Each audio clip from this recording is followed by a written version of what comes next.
everyone doing? I don't have anything off the top.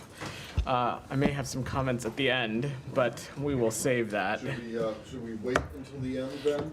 You just want to stand here for 45 minutes to an hour and then dive right into that? 5 minutes of complete silence and then. No. Why don't? I'm sure there is still important business All right, well, to I'll do. say So why don't something you at the end start? as well, but let me just start Yeah. by saying thank you very much for your time at the podium and around the building. And this is, for people who might not know, your last briefing. That is correct. So anyway, on behalf of the press corps, Sean will say more, I'm sure, but thank you. Thank you, Matt. For endeavoring to be honest and to be open and transparent. Of course. So. Thank you so much.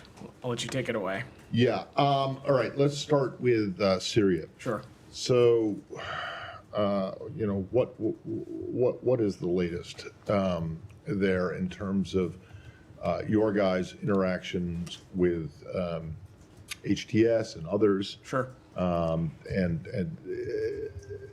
And how you see things going forward. Sure. Matt, so it should be no surprise to you, not much has really changed since I talked about this yesterday. We have been in touch, in contact with all the groups in Syria, including HTS. I'm certainly not going to get into the private diplomatic channels, but we have once again, and will continue to stress upon everybody that that we have an importance of doing everything we can to find missing U.S. citizens, including Austin Tice, and bringing them home. The Secretary on his trip, which I know you were on, stressed quite clearly the transition principles that have been the cornerstone of our ongoing diplomatic engagements, principles that now have been taken up by countries throughout the region and well beyond that, which, if you'll humor me, our view is that when whatever government arises out of this transition, it needs to be inclusive. It needs to protect the rights of all Syrians, including women and minorities. Like all governments, it needs to preserve critical state institutions and deliver essential services. And perhaps most importantly, we want to see a Syria that does not pose a threat to its neighbors or the regions, or Syrians, or Syria being a place that's going to serve as a base for terrorism or allying with groups like ISIS. Also, Syria is a member to the Chemical Weapons Convention and has an obligation to ensure that any chemical weapons are secured and destroyed. That continues to be our North Star when it comes to our engagements as it relates to Syria. Sure. All right, Sean. Sure. Well, we can save all the comments for the end. But echoing Matt, thank you for being accessible. I know sometimes the questions are not always comfortable. Sometimes they're comfortable, but thanks for being accessible. Thanks for actually having the briefings, which hasn't always been the case. Of course. To continue on Syria, could you say a little bit about the situation in the north? The diplomacy on getting a ceasefire or getting truces with the pro-Turkish fighters. So talked a little bit about this yesterday. Our assessment continues to be that the ceasefire in Manbij has been extended, and that is holding, and we're closely monitoring the situation around Kobani. As we talked about yesterday, Sean, that situation continues to be fluid, but we have not drawn the conclusion that we are seeing large-scale fighting. I'm not going to get into some of these private discussions, but we're working very hard to avoid an escalation in the north, and that would certainly be of concern to us because it would limit the ability of our local partners, the SDF, to continue to carry out our shared de-ISIS mission, which has been a top U.S. policy priority in Syria. We'll continue to pay close attention to this, but beyond that, we support the immediate de-escalation and cessation of violence in all parts of Syria, and it's our view that this is the time to increase stability. Sure. I know you said you don't want to get into the details of the negotiations, but I mean, Turkey has publicly said that they want the Kurdish fighters to disarm, and that's sort of a red line for them before going in. Is that something the U.S. agrees with? What's your conversation? So I'm not gonna get into some of these private diplomatic conversations, Sean. Our focus is on promoting a Syrian-led political process while also ensuring a top priority for us, which is maintaining the enduring defeat of ISIS and terrorism that's been recruitment originating in Syria. Given that we know ISIS exploits instability, it's incumbent on all countries with influence on the ground, including, of course, Turkey, to promote stability, dialogue, and restraint. And ultimately, at the end of the day, Sean, we support Syria's territorial integrity. I'll let others continue. Jenny, go ahead. Staying on Syria, Yeah. Vedant, where is Roger Carstens? Is he still in Amman? I don't have any specific updates to offer as it relates to Roger. What I can say as it relates to our efforts to locate or ascertain more information on missing American citizens, including, of course, Austin Tice, that is a top priority for us in the region. It is something that we're continuing to engage on around the clock. We are working with counterparts in the region. We are working with interlocutors and making it very clear that this is a key priority for the United States. I don't have any additional specifics on that line of effort to offer for obvious reason, which I'm sure you can understand, but this is something that it will remain a focus for us. And does this department have any comment on Vladimir Putin saying he would ask about Tice's whereabouts after Deborah Tice requested his assistance? So I'm just not gonna. I don't have anything to offer on that. If there is any country that wants to play a constructive role in locating Austin Tice, we certainly would welcome that. I will note, though, that for the many years that the Russian Federation has been the one to prop up the brutal Assad regime, that Mr. Putin had the opportunity to try and help ascertain the whereabouts or location or information about Mr. Tice, and hadn't done that in any of these previous instances. So I guess actions are going to speak louder than words, but Mr. Putin is welcome to do whatever he wants. What we are focused on is everything that we can do in our disposal. And then I have some on Gaza. Well, sorry, could you just Yeah. move back on? Roger? Yeah. Carstens? So you said you don't have anything specific to say. So is he missing too? He is not missing. I don't have anything to offer. So where as is he? He continues to be in the region, working on Okay. this very important issue. All right, Matt, so he's not back in DC? correct. He's still That out is in the Middle East? correct. He is in the region. I don't have any other updates to offer. Shannon. Russian leader Vladimir Putin and Yeah. Austin Tice. Has there ever been any effort from this building to communicate with Russia to try to ascertain Tice's location? Because obviously the hostage discussion channels with Russia have been fruitful in the past. I'm certainly that I wouldn't be able to get into something of that level of specificity, Shannon. It has been no secret for many years now that a priority for us in the Middle East region has been locating and determining information about the whereabouts of Austin Tice. The Russian Federation has known that. Every country in the region has known that. And we have indicated that to just about everybody that this is a key regional focus of ours, and it's ultimately one of our main priorities, the safety and security of the American people. No country on the planet needs an invitation to help us in that work if they feel a responsibility that they have information that can help safely get American citizens home. No one needs an invitation. And I will just echo what I said to Jenny again, is that for years and years, the Russian Federation has been one of the main pillars that has propped up the brutal Assad regime. They certainly were not useful interlocutors when it came to Austin Tice in that regards then. And so, again, actions are going to speak louder than words, and I'm not going to opine about what role they may or may not have to play. Sure, but going forward, since at least Putin's words are indicating that the top of the Russian government wants to play a helpful role now, will there be any effort by the State Department to communicate with Russia to see if those actions will follow up? Again, if a country has a constructive role to play in terms of sharing information about Austin Tice or locating his whereabouts, we certainly would be would welcome any information as it relates to that. All right, Said, go ahead. Thank you, Vedant. I'm not going to wait till the end, so I just want to thank you. Thank you. You know, for always being the perfect gentleman, always calling on me. It is something that I never take for granted. I just want you to know that. You're welcome, So I Said. appreciate every time you called on me. Sure. You know. My pleasure. And now, with that said, let me just ask you on Syria. Yeah. Now, in theory, is it possible for a U.S. official to visit Damascus while the Israelis are still bombing Syria? Are you talking about, is it I'm talking about in a in feasibility theory. sense? No, Or? I mean, there's expectations that at one point you guys might just go to Damascus. I mean, whether to look at, the whereabouts of Tice or something else. Said, Is it possible, I'm just asking in theory, is it possible to go to Damascus, to go to Syria, while the Israelis are bombing Syria with American weapons? You know, Said, I'm gonna refrain from getting into the theoretical and hypothetical and what's feasible versus not. So let me just say that as it relates to government officials and their travel to Syria, U.S. government officials specifically, I don't have anything to announce at this time. We're continuing to assess the situation and consider when it might be appropriate for us to send personnel into Syria beyond our previously discussed concentrated presence in the Northeast. Yeah, but it would be, natural to expect that you would call on the Israeli to cease and desist while Said, U.S. officials are there, right? In any corner of the world, we of course take the safety and security of our diplomats doing just about anything that is tantamount to us. I certainly appreciate the point that you may be trying to make.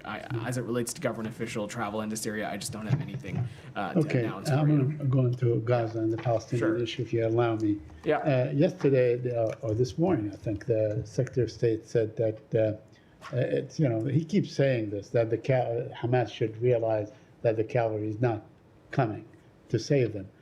Is he basically saying that Hamas ought to surrender? Is he basically saying Hamas ought to surrender?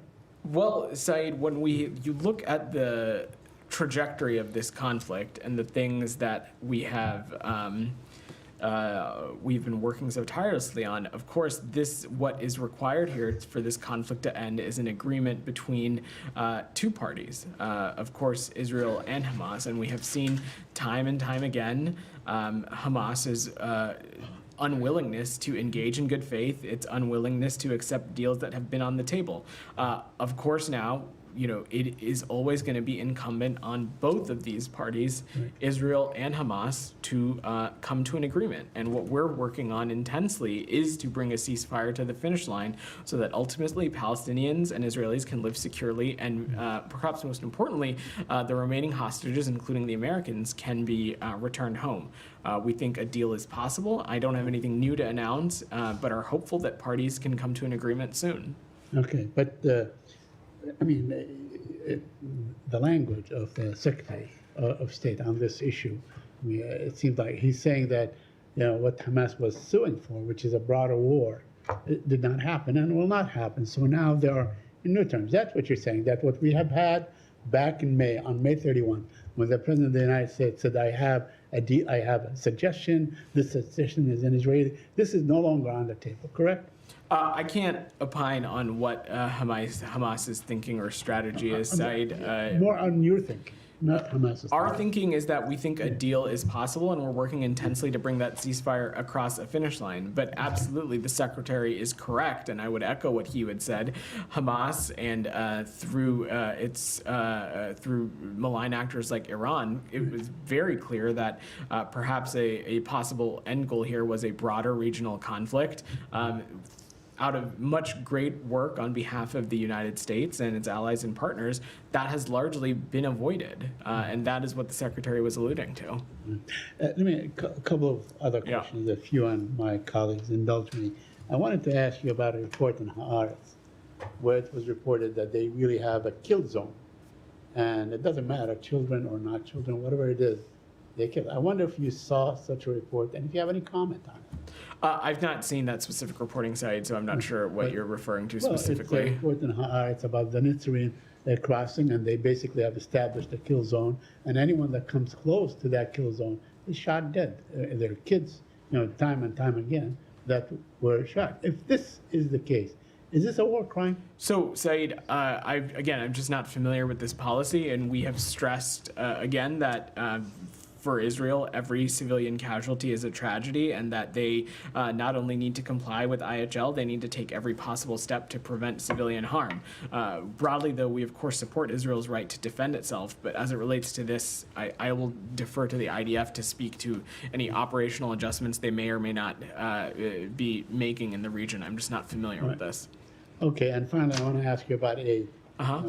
It seems that 1/3 of the aid required has entered Gaza since the beginning of December. Do you have any comment on that? Because I know that you guys were, pushing for more aid.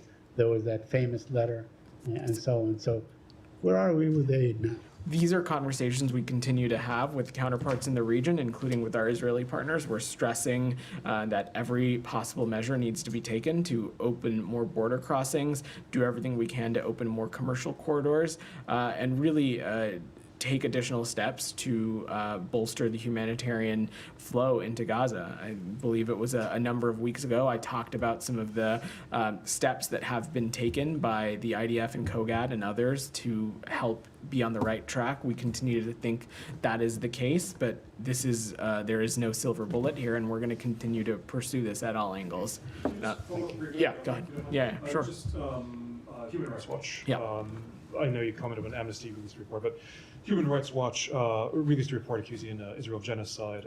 I believe also today Doctors Without Borders had a report that's accusing Israel of ethnic cleansing. I'm not in suspense about what your response is going to be, but what does the U.S. feel about this? Do you think that there's something to it, something worth checking out? How do you feel about it? So first, why don't we break those into two questions, Sean? First, I will defer to Doctors Without Borders to speak to the details of their report.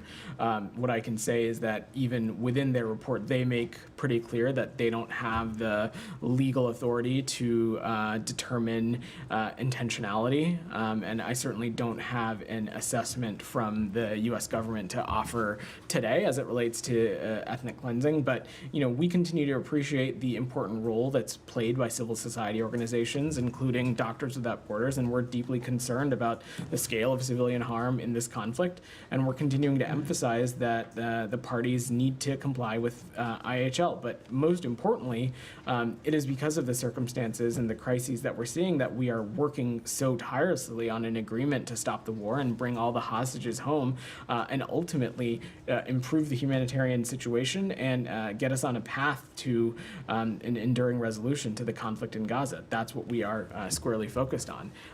On Human Rights Watch, separately, it should come as no surprise that we disagree with the conclusions in this particular report.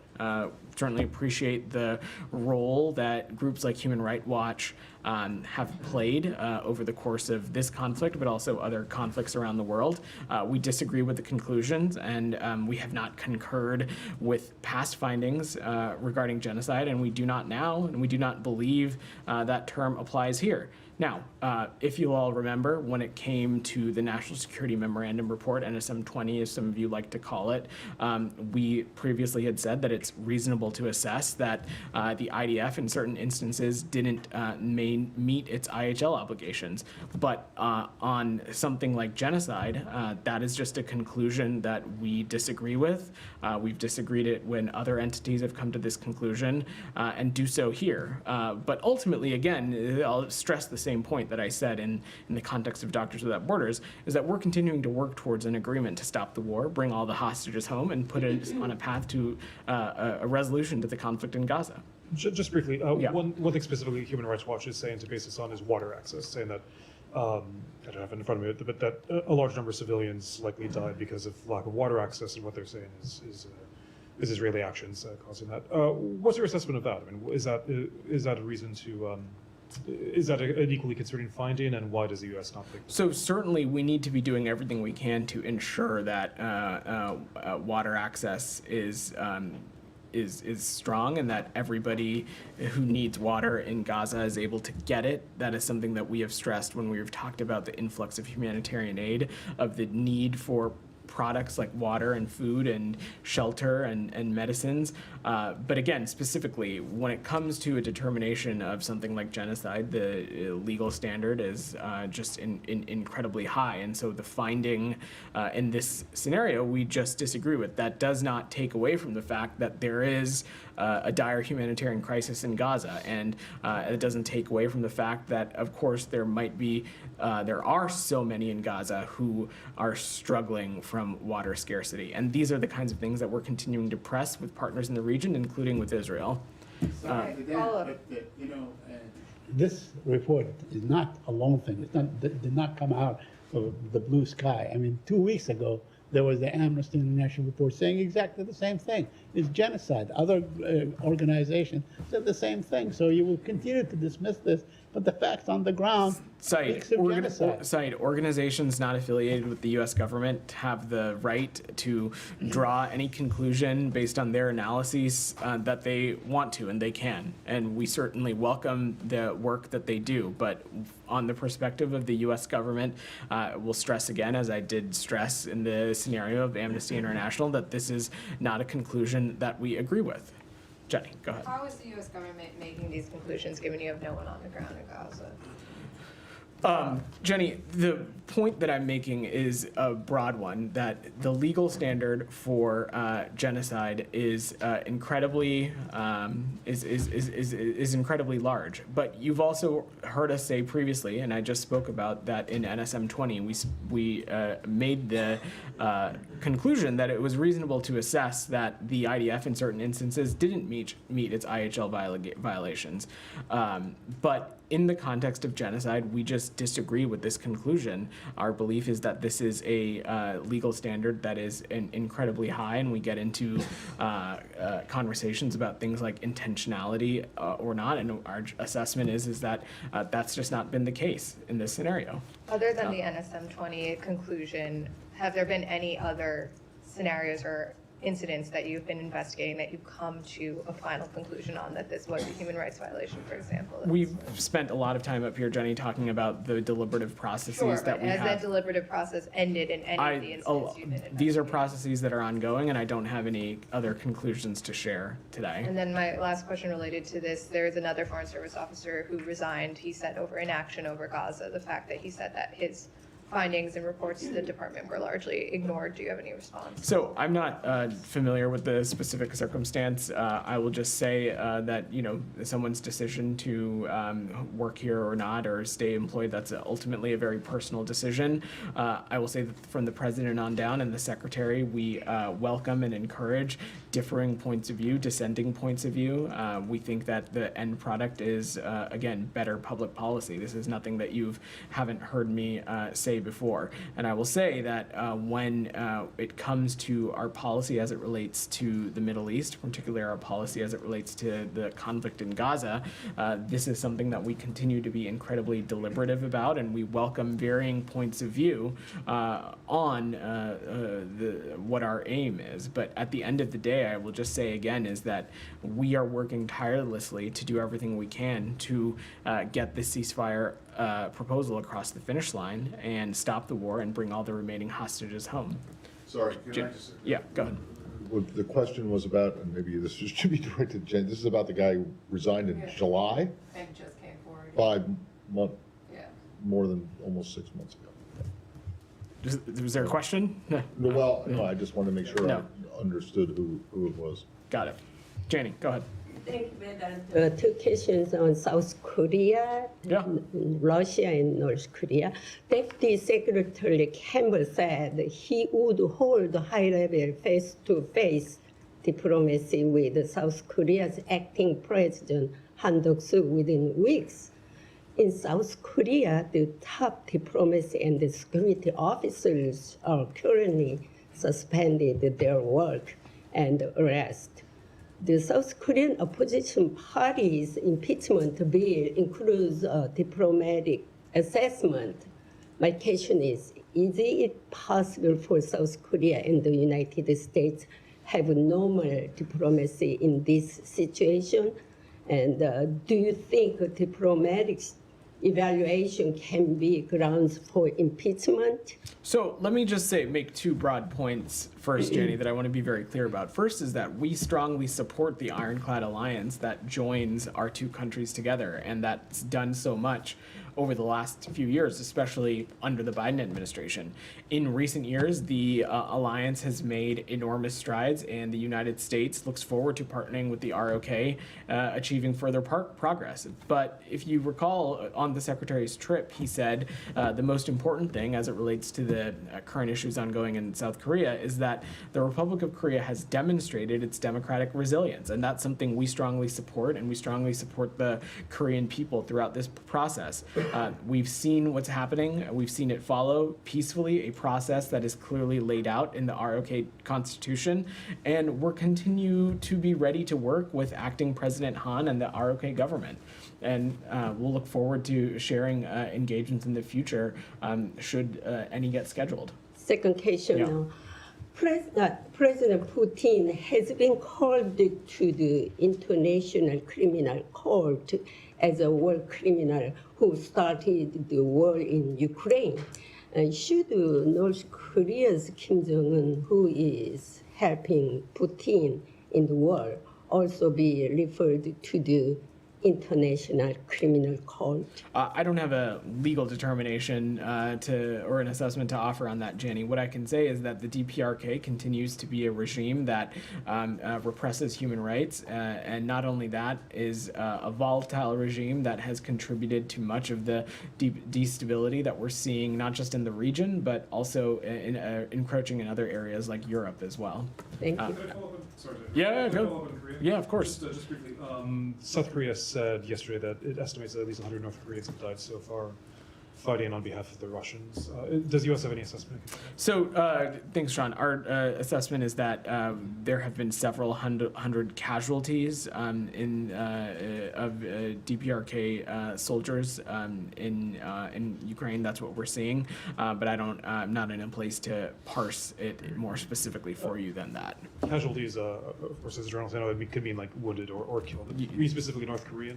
Correct. Casualties? Yes, Okay. that is correct. And just briefly, Ambassador Thomas Greenfield yesterday suggesting that Russia might formally conclude that accept North Yeah. Korea as a nuclear weapons state. Is that something that you're tracking? Is that something that you think that if it could be imminent? Is that something that you're? Well, I don't have a timeline to prognosticate on, Sean, but should that come to fruition, should the Russian Federation make that declaration, it of course would be what we would view as another step in a long line of examples of the closening of relationships between these two countries, and it would be of great concern to us. Alex, go ahead. Thank you, Vedant. Yeah. 700 casualties all from Kursk operation? I don't have it. I'm not in a place to parse it more specifically than that. Thank you. Of course, I want to echo everything my colleagues said. Can't thank you enough for being always accessible, available, professional. I have so many adjectives to utter. Oh, thanks. Thanks, Alex. Depending on how you answer my questions on Georgia, let's unpack a little bit the sanctions that you guys have announced. Sure. So you have sanctioned 2 more violators with Magnitsky sanctions, and on top of that, the state, according to a press release, is taking further steps to impose visa restrictions on additional Georgian individuals and members. Can you put some figure value how many violators in total today got impacted? Sure. Alex, to give some additional color for the room on this, today the Department of Treasury's OFAC imposed sanctions on Georgia's Minister of Internal Affairs and Georgia's deputy head of the ministry's special task department. These are leaders who have been involved in the brutal crackdowns on members of the media and peaceful protesters, including during demonstrations throughout 2024. The Department of State also announced that it took steps to impose additional visa restrictions on individuals responsible for or complicit in undermining democracy in Georgia and their immediate family members. Alex, these actions follow the visa actions that we announced last week, and ultimately, this is something the United States strongly condemns Georgian Dream's ongoing brutal violence against Georgian citizens, Georgian protesters, and members of the media, human rights activists, and opposition figures.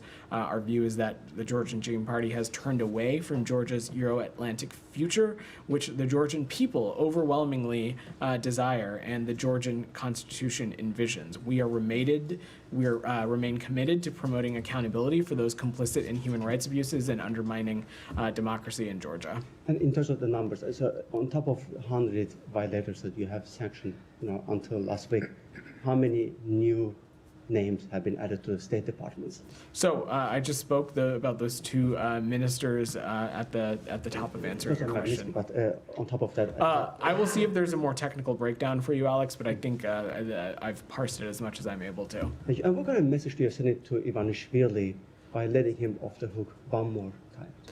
Look, Alex, as you've heard us say before, taking one designation or taking a particular action one day doesn't certainly designate us doing something else in the future. This is just the latest example of the United States using the tools at its disposal to hold perpetrators in Georgia accountable, and we, of course, continue to have these various tools at our disposal. That means it's not the end of your comprehensive review. I'm just not going to preview potential actions. And one more on this, Vedant. Is it fair to say that this is a reflection of bipartisan will?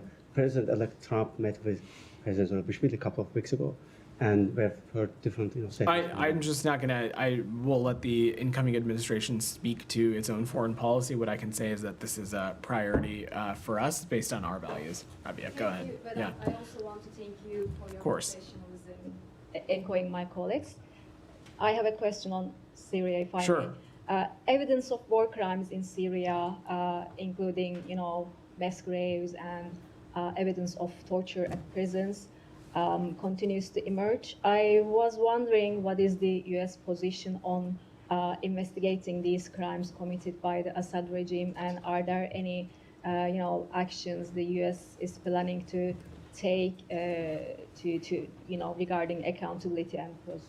So the Assad regime, let's be very clear, the Assad regime brutalized, detained, disappeared, tortured, and killed hundreds of thousands of people in Syria. And now, at long last, the Assad regime has fallen. That is a fundamental act of justice.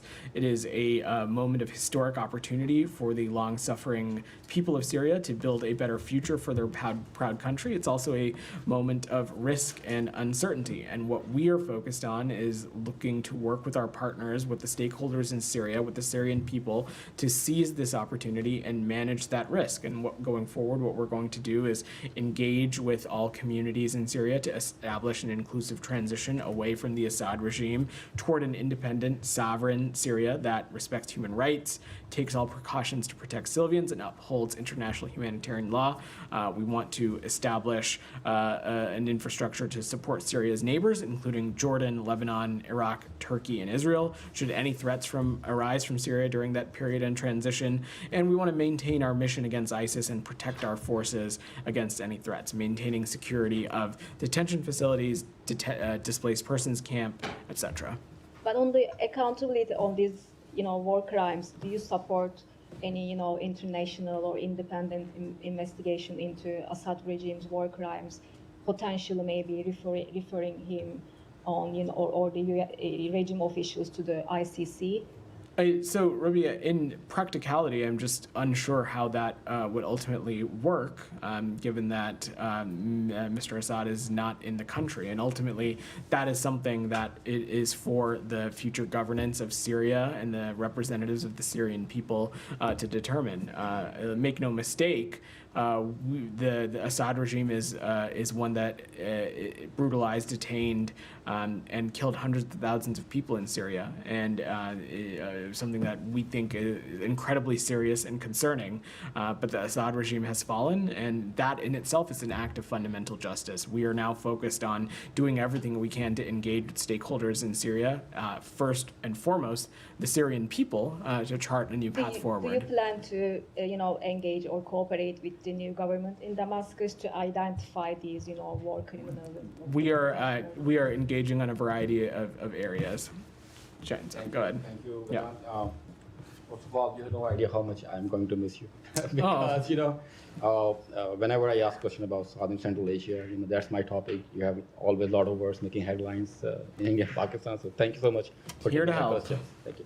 So with that, the Pakistani government has criticized the United States for imposing new sanctions against countries' long-range ballistic missile program, labeling the move as double standards. How would you respond to this? So let's take a step back. The U.S. is committed to maintaining the global non-proliferation regime, and Pakistan is an important partner in that. However, we have been clear and consistent about our concerns with Pakistan's long-range ballistic missile program. It is a long-standing U.S. policy to deny support to Pakistan's long-range ballistic missile program. The Department of State will continue to use sanctions and other tools to protect our national security and ensure that U.S. exporters and U.S. financial systems cannot be abused by proliferators. And it's our hope to continue to engage instructively with the Pakistani government on these issues. Many analysts in Pakistan believe that with these sanctions, the U.S. is trying to target Pakistan's nuclear program. Is it true? Does the U.S. have concerns about Pakistan's nuclear program? So these designations are based on our concerns regarding Pakistan's long-range ballistic missile program, but they don't affect other areas of U.S.-Pakistan area cooperation, which we have a great deal of. Yeah, go ahead. Thank you, Vedant. Yeah. This is Sharabat Hussain from Weekly Bangladeshi and television.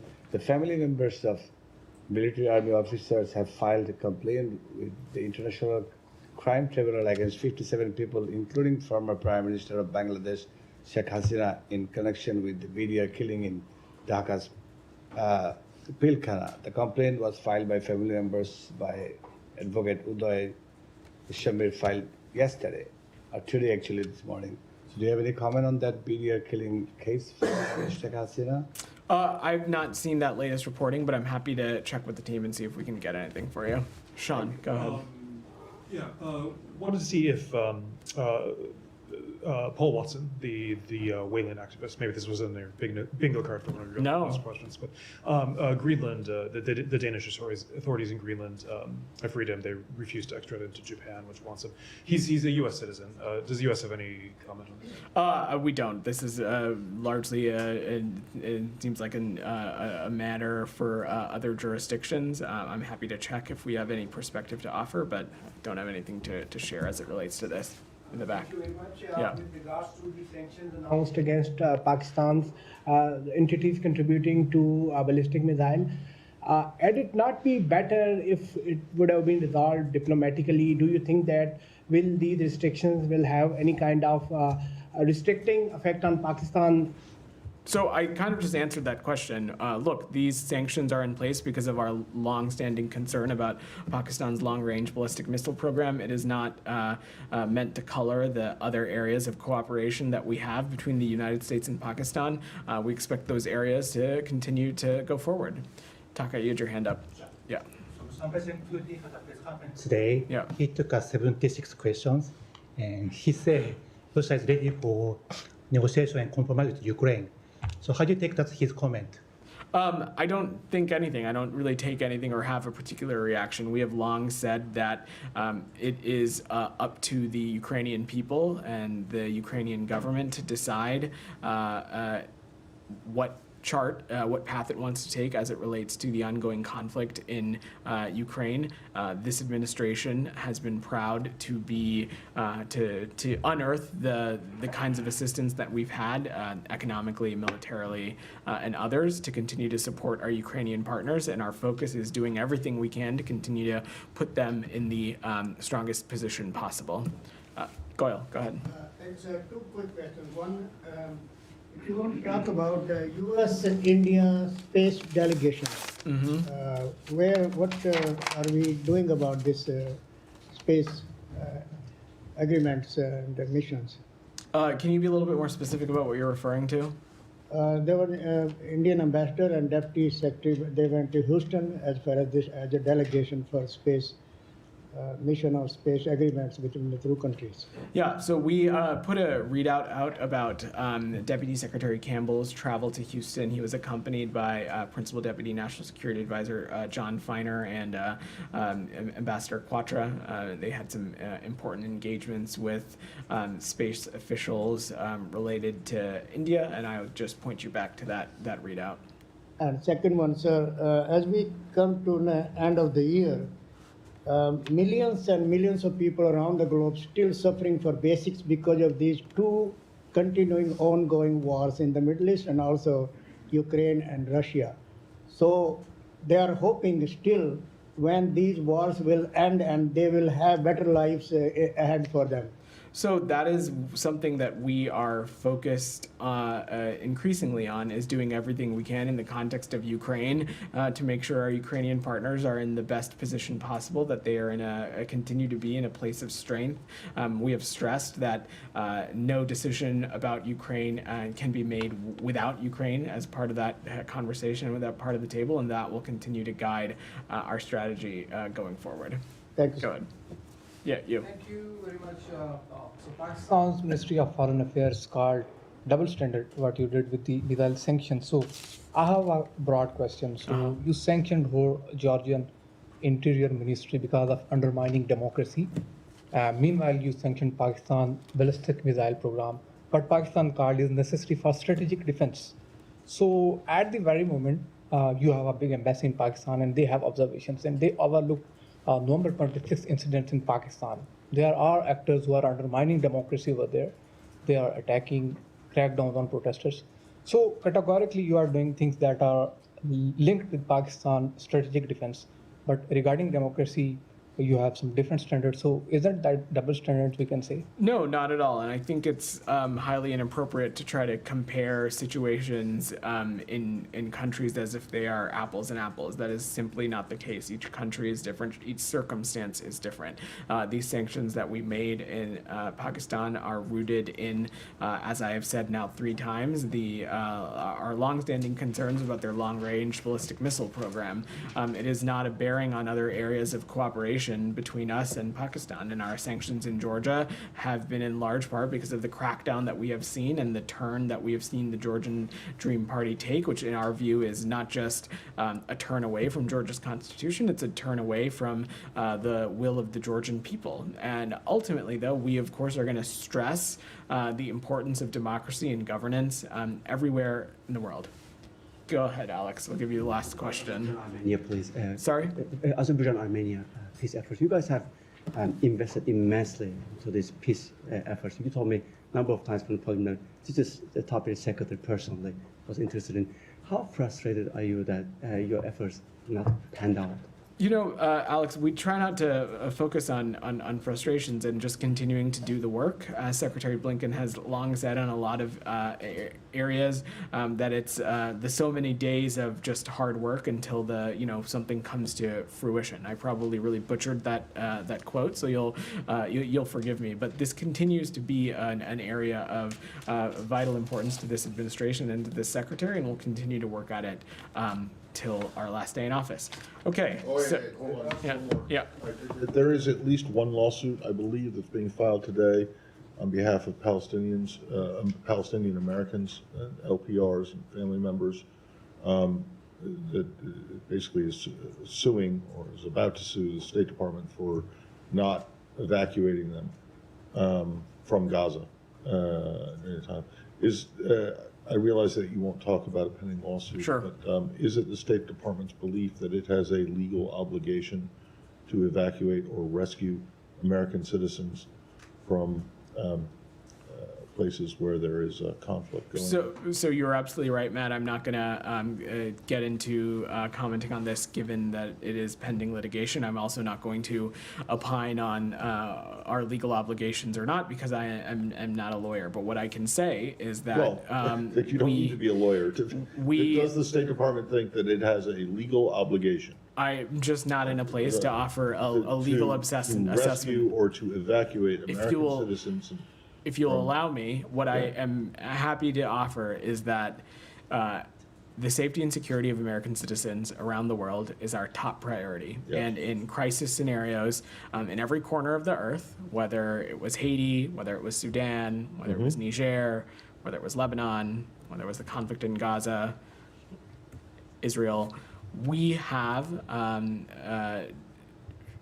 unearthed avenues to help American citizens safely depart in creative ways, whether that means deploying additional consular officers, trying to turn on modes of transportation over land, over sea, charter flights, which we've spent a lot of time talking about. It is a top priority for us, and it is something that we will always lose sight on. I don't have a person. I'm not going to get into legal obligation. Right. Well, exactly. But that's the whole point of the question, because I mean, if there is no such legal obligation, and I don't frankly think that there is, but if there isn't, then it would seem to me that you guys would just call for this lawsuit or lawsuits of these of this type to be dismissed out of hand. It's completely understandable that you would have some kind of, that you would feel a moral obligation or some kind of an obligation to help, but the question is whether it is a legal requirement. To which I don't have an assessment for you on the legal requirements of not. So, all right. I'm gonna just, if you give me a point of personal privilege, because as Matt mentioned, and as many of you talked about at the beginning, today is my very last press briefing of the Biden administration. We are going to be down for the holidays. As you know, Matt will be back up here in the new year, but as some of you might also be tracking, my wife and I are expecting a baby girl sometime next week. And so I will be out caring, thank you. I will be out, I'll be out caring for her for most of the remainder of the term. So this is my last time up here. It has been an honor and privilege getting to come up here regularly and take questions and talk to you all with these two flags behind me. I have so much reverence for this institution and the role that it plays in our foreign policy and our national security.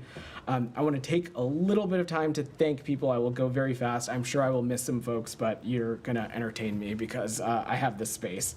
I want to first thank my colleagues across the Department of State, especially our Foreign Service officers and Civil Service officers. They are the backbone of this department. Is more successful and our country is more secure, in my view, when they have a seat at the table. I want to especially thank the press office and the spokesperson's team, particularly Heather Fabricant, Mignon Houston, Nathan Tech, and Jennifer McEwen, who have been so key to the work that Matt and I do and have been integral to making sure that we have everything we need to come out and take your questions.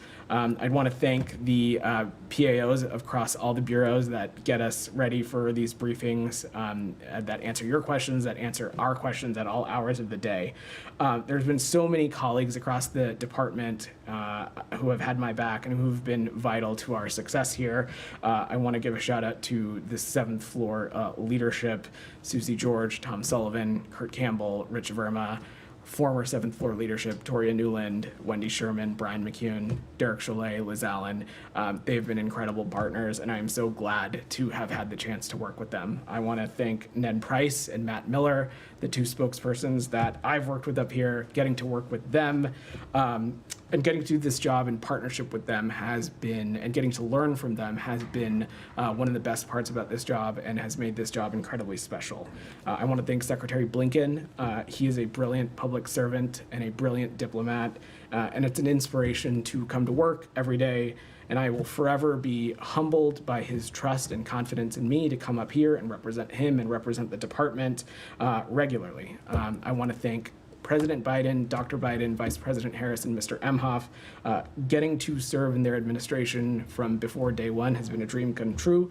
And I think this country is better for the grace, dignity, and decency that they've embodied over these past 4 years. And lastly, second to last, I would be remiss if I didn't mention my wife, Sneha, for her patience with me and the kinds of jobs that I have been taking for probably too many years now. I couldn't do this job and other ones like it without her support and her encouragement. And lastly, I want to thank all of you. The work that you all do to help inform American families and help them make decisions about their country and its future and the world around them is so critically important. An independent free press is, I think, one of the most important pillars of a well-functioning democracy. I took very seriously the responsibility to come down here regularly and take your questions. I'm sure you not have always been satisfied with my answers, and I'm sure I have harassed you about headlines and deadlines and attributions and the inclusion of relevant background, but that is how I think it's supposed to work. So working with you all has been an honor and a privilege, and hopefully you all have made me a better spokesperson in the process. So thank you. Good luck. Thank you. Thanks, Vedant. Thanks, guys.